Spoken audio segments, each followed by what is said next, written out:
You are listening to the Drink Less Lifestyle podcast with Dr. Sherry Price, episode number 44. Welcome to Drink Less Lifestyle, a podcast for successful women who want to change their relationship with alcohol. If you want to drink less, feel healthier, and start loving life again, you're in the right place. Please remember that the information in this podcast does not constitute medical advice.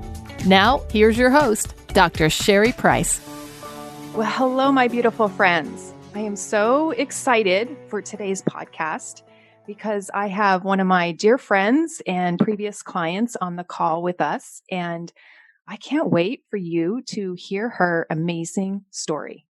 She has gone through the Drink Less Lifestyle program, and I wanted to invite her on this show to just talk about her journey with alcohol, where it served her, how she was using it, and then the tools that she used to conquer it or control it. And before we begin and dive into all that fun stuff, I'd like to welcome Kelly to the show. And hi, Kelly. Hi, thanks for having me. Yes. And as we're getting started and before we get into really the questions, I just love our listeners to get to know you just a little bit more. Whatever you're comfortable sharing, we would love to hear about. Yep, sure thing. So I am a wife and mother. I have a wonderful husband, Ryan, and I have 3 children. My oldest is 7. She'll be 8 shortly. And then my second child is turning 5. And I have one more child who is not with us. I have my one and only son, Thomas Joseph, TJ, we lovingly call him. And he lived for 4 days. He was born in March of 2020, and he went home to God after that. In addition to my full life as a mother, I like to say I'm a full-time mom and I work part-time. I own a professional organizing business. That's awesome. And I love hearing your story. So if you don't mind, let's jump in. So before we met, tell the listeners, what was your drinking like? Why did you do it? What did it look like? So I will start by saying I don't think I really truly understood why I did it prior to this program. I think it had become a habit. I had started listening to, and I would encourage anyone who has not listened to the first episode of this podcast to go back and listen to it because it truly resonated. And it took a lot of the shame and guilt out of it for me. But I would say, I'm closer to 40 than I am 30. So I would say that this has been an issue for the better part of 20 years. I don't think I ever truly learned how to drink responsibly. It was either binge or nothing. Maybe not always that bad, but, somewhere in the gray area. But anyway, long story short, I would say that I would either drink to excess or not drink at all. And if I wasn't drinking, I was thinking about, well, am I going to drink tonight? I think so much of what you've said in the podcast, your 6 a.m. self and your 6 p.m. self, I would have a lot of that mental chatter. And how many nights have I drank this week? And if I don't drink tonight, am I going to drink tomorrow? If I don't drink tomorrow, am I going to drink tonight? I don't know. And it's just like, how much am I going to have? Am I going to have too much? Am I going to feel awful? Like I need to do a certain thing, XYZ in the morning. I should probably scale back tonight. But what if, things are really hard and it's a stressful day and I really just want that off switch? So I would say that was kind of, my journey in my professional and family life on and off. Of course, pregnancies and postpartum and all of that aside, I would say that was pretty much my pattern. And I would drink most nights of the week, not always to complete excess, but never really having a set number in mind that I was going to stop at. And then, of course, once the pandemic hit, which happened to completely coincide with my son's death, I had no coping mechanisms. I'm a very social person, so I was very much isolated at a very difficult time in my life. And drinking provided a sense of relief for the moment. But then, it always makes things worse in the long term, has been my experience. So maybe, you have a bender at night and you're feeling loopy or happy or whatever you call that emotion where you're enjoying drinking. Well, okay. And then fast forward, play it all the way through the next morning and the next day. And are you cranky? Are you irritable? Are you popping Advil because you have a headache? These were all things that had happened to me. Yes, and it doesn't make us feel good long term, and we then have the long term consequences of that. Have you tried anything to cut back during this time? Have you tried other modalities on your own or sought out help or any of that? I'd never sought out other help because it was so normalized in the culture. I would think, you from college onward, everybody drinks, right? Is the thought. And that we would get together with friends and there would be, no one really had a set end goal in mind. Like no one went in and said, I'm only going to have 2 drinks tonight or 3 drinks tonight or whatever it is. It was just like, okay, just keep going until the good times end and it's time to go to sleep.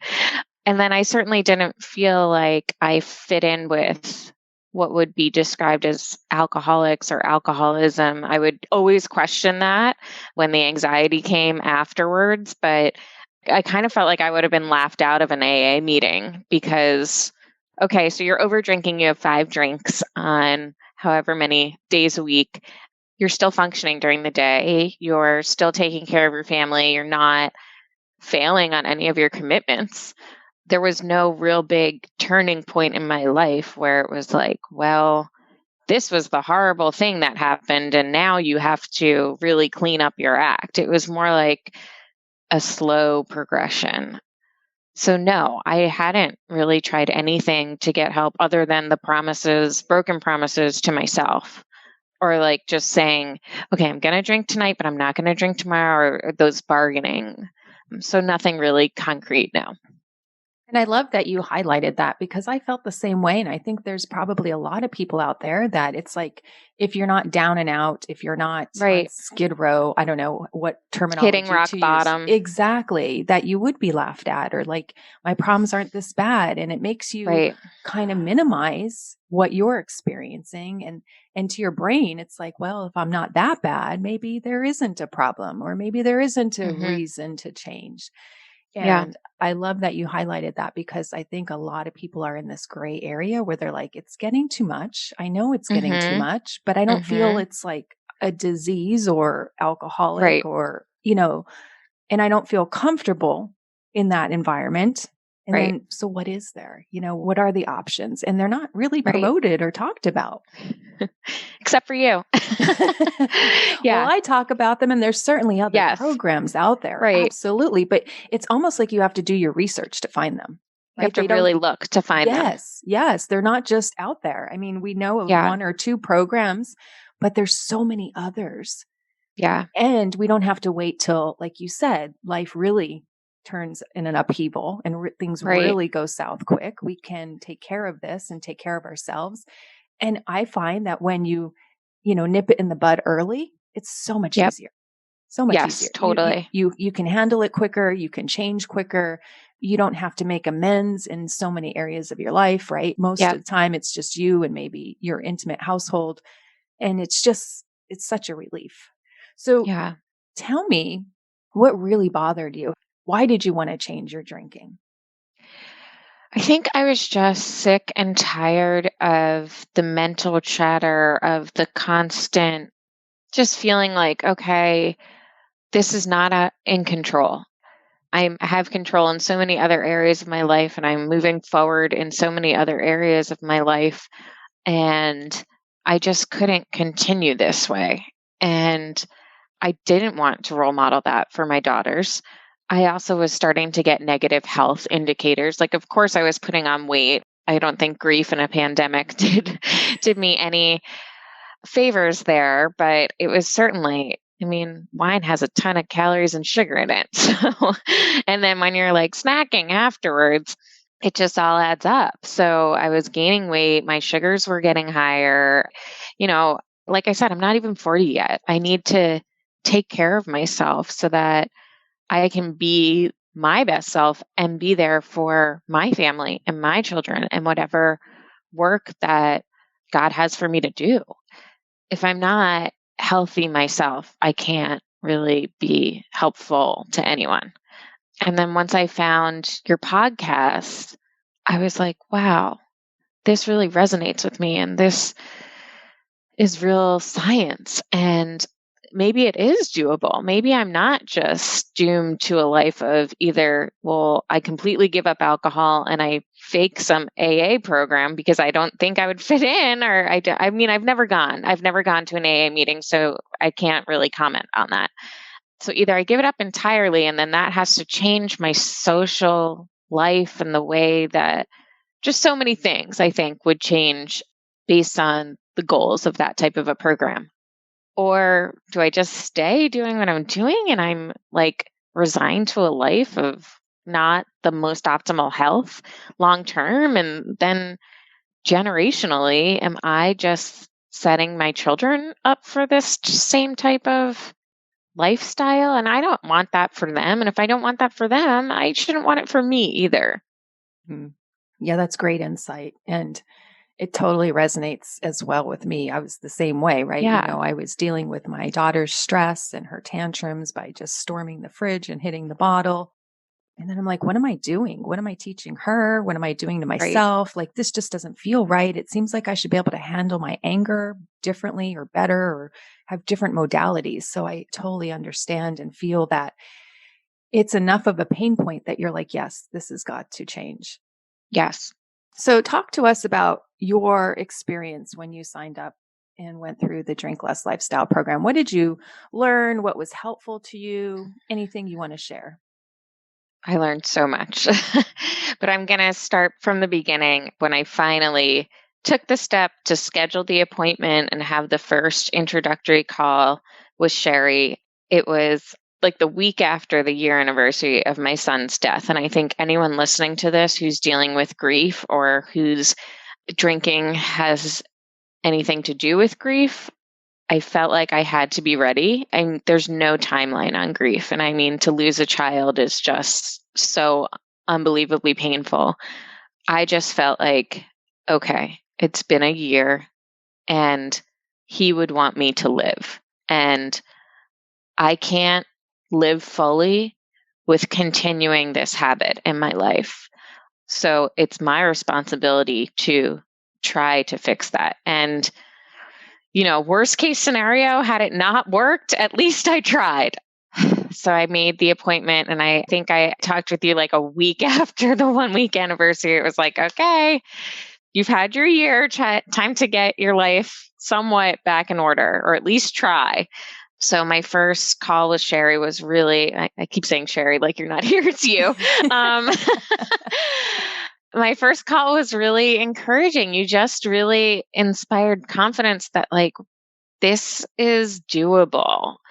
Yes, this is a problem in your life, but it's not an unsolvable problem. There are tools that you could teach me, and there is a whole method and a whole program where I don't have to give up alcohol entirely, because that's not my goal at this point in my life. Maybe it will be one day. And certainly within the last few months, the way that I look at alcohol is completely different than how I had looked at it. I used to think of it as like this cure-all and, oh, this is, you know, my adult pacifier and it'll make everything just feel better. And in reality, it really doesn't. Yes, you might feel some fleeting moments of feeling better, but there are just so many other joys and experiences in life that can truly help you feel better. I think there was natural pleasures versus artificial pleasures, I think was one of the podcasts too. And that really spoke to me. And I can attest that I've seen that in my life as I've cut back on drinking. The wonderful experiences and world around me. Because, right, we always talk about that we have these good lives. We're successful women with good families, and maybe you don't have every single piece perfectly together like you would want. But when you look at your life, you're saying, why am I doing this? Everything is so good. And why am I dulling all of the good aspects with this alcohol? And you brought up in that podcast, you can speak to it better, but when you're relying on those dopamine hits from alcohol, it's really dulling the dopamine hits that you get from the true, beautiful goodness, good things in life. Absolutely. Yes. And I love how you just explained it in your own words too, right? Like we kind of think the alcohol is the end all be all, right? Right. It's that cure all, as you called it. I used to call it my panacea, right? Whatever problem I was facing, it was just like, take some alcohol. It'll just make it better. I'll be okay. Everything will be okay. I can control my emotions with it. I can cure my anger. I can cure my loneliness. I can handle this pandemic, right? I think we do look at it as like this way to medicate ourselves. Right. And, it does feel good in the moment. Like, we're not going to lie about that. That's how the drug works. Yeah. That's how the Otherwise, why would anyone do it? Exactly. So it's not like you enter the program and like you're brainwashed. It doesn't work that way or it doesn't feel good. No. We just are radically honest. Why are we doing it? Do we want to keep doing it for that reason? And it's an individual choice, right? Just like how you spend your time, how you spend your life, what you put in your mouth, what you consume, you control all of that. You really do. And we lose sight of that, I think, when it comes to alcohol, when it feels like it's controlling us. Yeah. And we don't have to give it up if we don't want to, for most people. Right. Who aren't that far along in the spectrum of drinking. Right. Yeah. So where are you now with your drinking, or what tools have really helped you? So I've cut back significantly. Sherry and I have done the math at different points in the journey, and it's anywhere from, at the beginning, maybe closer to 30%, sometimes 50%, but even up to as much as 75%. And you mean 75% less? Yes. Yeah. Got it. That I'm drinking that much less. And I think for me, one of the biggest gains there was that the mental chatter around alcohol has stopped. I'm not thinking about it when I'm not drinking. And, when I'm drinking, then I'm present with it. I'm mindful of what is happening. But I'm not thinking, am I going to drink tonight? Are we going to go to that party? Are they going to have alcohol there? Are the kids going to be safe? Like, it's just all the things. Who's going to drive? All of that. So the tools that really helped me to get there, I'm a planner. I plan out my meals. I'm a professional organizer. I'm super organized around my home. I know what is happening when. I know all the schedules for all the people. Like, to say I like a plan is the understatement of a year. So I always plan out my meals. Like, why this was not something I could conceive on my own, I don't know, but I always plan out my meals for dinner and for the whole family, really. So the drink plan, to plan out which days you are drinking for the week, how much you will be drinking, and then to track what you actually did, was just so transformative for me. And it, again, really silenced all that mental chatter. Like, is this happening today? Is this not happening? What is it going to feel like the next day? If it does, what if it doesn't? Then what? Just, oh my gosh, shut up. Yes. So the drink plan is really one of the most powerful tools for me. I think also having with the coaching calls, we meet as a group twice a week, and there are also private coaching calls. There's one-on-one. I kind of felt, and shout out to all the ladies who were in the group with me, I felt responsible to the other ladies. I wanted to show up for myself, but I wanted to show up for them too. And, it really helps that 2 nights a week there are calls about your drinking habits. So maybe don't drink those 2 nights at least. So that's at least a starting point. I never planned to drink the nights that we had calls. I wanted to be fully present, and I wanted to hear what the other ladies have to say. I wanted to share my story. And thank God we have Sherry as our guide to kind of break down any issues that are coming up or ask the poignant questions for, well, why are you thinking of it that way? Or could it be possible that there's this other alternative? And how would that feel? And to really delve into the feelings that go along with the action of drinking.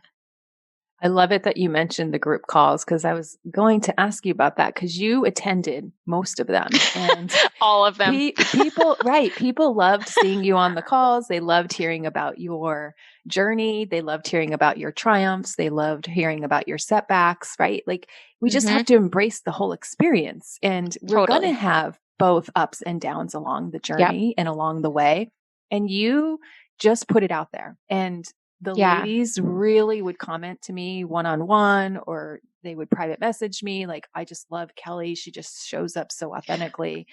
So I love it that you brought that up because some people are afraid to join because of a group call. What was your experience? Oh my gosh. Group calls? That literally never occurred to me. Like I said, I'm social. I love having interaction with other people. And I think we can learn so much from each other. And I certainly did learn from others. And I could take their plans into account and their experiences and how they were problem solving really helped me learn. In fact, I would say that there's one, I'm not going to name her, but there's one lady in the group who had a very detailed plan for going to a social event and how many drinks she was going to have at the social event and what time she might have them and how was she going to stretch out the time there. Say the party's going to last 5 hours and you have 3 drinks that you've allotted yourself and you don't want to go over that limit. She narrowed it down to the half hour, 15 minutes. Was she going to have a seltzer or water or juice or whatever it is in between the drinks? And I'm really thinking that, for those longer term plans, I'm going to adopt that. I think that's awesome. And it's not just planning out how many drinks you're going to have for the night or how you're going to handle that event. It's really okay, let's get down to the minutia of truly, how are you going to do this? And our brain follows what we tell it. So if we make a plan and stick to it, the more that we make a plan and stick to it, the more that our brain has confidence in we do what we say we're going to do. We're not just falling into habit brain. We're not just on autopilot. We're making conscious decisions to show up for ourselves. I love that. Yeah, the group calls were amazing. I love them. Yeah. And what I've heard from other people, and I don't know if you want to comment on this, is we've been carrying around this pain point, for 20, 10, whatever years. And when you show up on the calls and you are with other women who are rocking at life mostly, right? In all these other areas. Yeah. They're just powerhouses, but it's just this one area that it doesn't feel good. And when you talk about it and you see other women talking about it, I feel, and I've heard this from other women, it just starts to drop the shame. It stops. Absolutely. It's just oh, this is going on for you too. And it doesn't feel like you're broken, you're flawed. No. It's oh, there are other women experiencing this. And look, we're here together. We're not complaining about lives. We're not talking about the past. No. We're together to problem solve. What is the reason driving your drinking? Is it your kids? Well, let's look at how you can parent differently. Is it your spouse? Let's look at how we can manage that relationship so that it's not a trigger for drinking, right? So that you can manage it otherwise in healthier ways or ways that feel good to you. Yeah, totally. That don't require alcohol. Absolutely. Yeah. Yes. Dropping the shame and guilt was huge for me. And I think that was a roadblock that I had come up against without knowing it in the past, that I just felt so bad about my drinking habit that it was hard to even be really honest with what was truly happening and what was I allowing? What was I doing that I didn't like? What was in my control? What wasn't in my control? And to really look at those things with, again, we say radical honesty, but radical honesty doesn't mean condemning yourself. The way that the program works, it's just shame and guilt are not a part of it. And that was huge for me. I don't think that I could have really made the transformation. And again, it's an ongoing one. I'm not at the end of the road. There is no graduation. There's no like, you did it. Yay. Like, it's just, we're all in an ongoing process of life. But I don't think I could have made the transformation up until this point with shame and guilt being part of the scenario. Yeah. I think it would have held me back too much. And Right. like you said, the other women in the calls are just so inspiring because they're awesome moms, awesome wives, awesome professional women who are super smart. And like, in our heart of hearts, we know better. We know we're better than this. Like, we know that we can do, like, we control the, you know what, out of everything else in our life. Like, we can handle this. Yeah. Yeah. It's so Alcohol good. is not that powerful. I know. I just love the loving, supportive care we treat each other with. And I just love, like, I know you've developed a friendship outside of the group. Oh, yeah. And you continue to nurture that relationship. And Yeah. I really think connection and just talking about what's going on in our lives, there's just so much healing in that process. And I've seen Absolutely. you heal tremendously in many Yeah. areas of your life. And Right. sorry that you had to experience those circumstances. Thank But you. circumstances aren't something we can control, but we control our Right. response to them. And I just saw in your heart that you Right. just wanted so much better for yourself, so much better for your loved ones that you lived with. And I Yep. just commend you for taking the scary steps. It's scary. It's scary Thank to you. say, hey, is Yeah. this program going to work? Hey, I think this all makes sense to me, but can I do it? And I think we get Right. stuck there, right? It's like, but can I do it? We're so afraid of failure as we age. Kids, they don't Yeah. care. It's Right. like, oh, Right. Yeah, totally. I hit the baseball bat all the way over there, the baseball, or Yeah. knocked it out of the park. It's like, yeah, all right, I'll go get the ball. It's fine.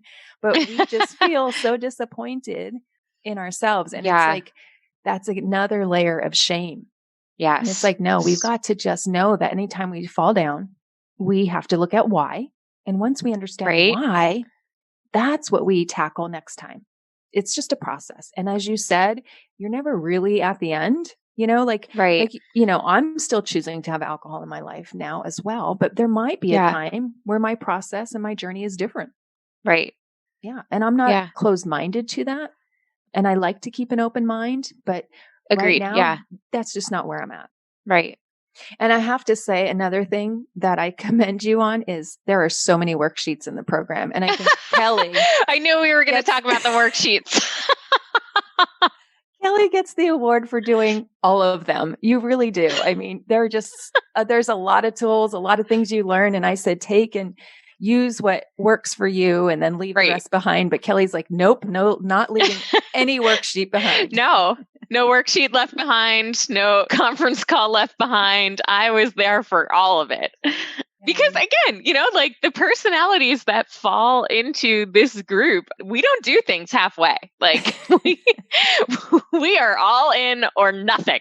So yeah, the Awesome. worksheets really did help because when someone says go journal, I'm like, okay, well, what does that mean? Like, yes, it sounds lovely. It sounds like I should have, candles going in a bubble bath that I'm in and I'm just there with my thoughts. But the worksheets, yes, they're journaling, but I think the fact that they were on a piece of paper and there were poignant questions, it just helped me to delve into the true answers to the questions and what was going to help me to come out the other side of this. So Yes. that's why I did all the worksheets with reckless abandon.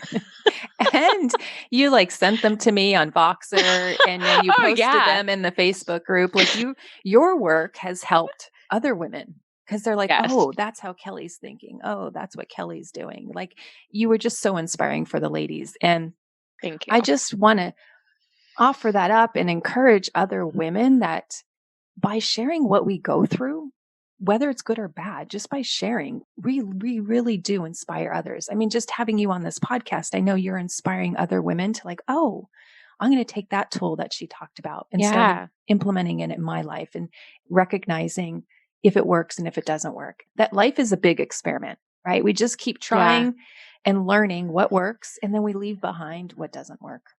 Right. And you emulated that so beautifully. Thank you.